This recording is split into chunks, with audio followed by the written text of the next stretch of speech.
എല്ലാ ഹിന്ദു സഹോദരി സഹോദരന്മാർക്കും വേണ്ടിയിട്ടൊരു നല്ല വാർത്ത. ഹിന്ദു സേവാ കേന്ദ്രത്തിൻ്റെ ആഭിമുഖ്യത്തിൽ, ചിറക്കര ഹിന്ദു സേവാ കേന്ദ്രത്തിൻ്റെ ആഭിമുഖ്യത്തിൽ കുന്നുവിള ശ്രീകൃഷ്ണസ്വാമി ക്ഷേത്രത്തിൻ്റെ പുനരുദ്ധാരണം ഇന്ന് തുടങ്ങിയിരിക്കുകയാണ്. ഈ ക്ഷേത്രം കഴിഞ്ഞ 4 വർഷമായിട്ട് ആർക്കും താല്പര്യമില്ലാതെ കിടന്നൊരു ക്ഷേത്രമാണ്.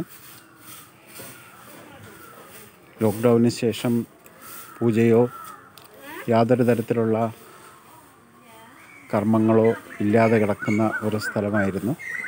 ഇവിടെ ശ്രീകൃഷ്ണനെയാണ് പ്രതിഷ്ഠിച്ചിരിക്കുന്നത്. ശ്രീകൃഷ്ണനുണ്ട്, ഗണപതിയുണ്ട്, പിന്നെ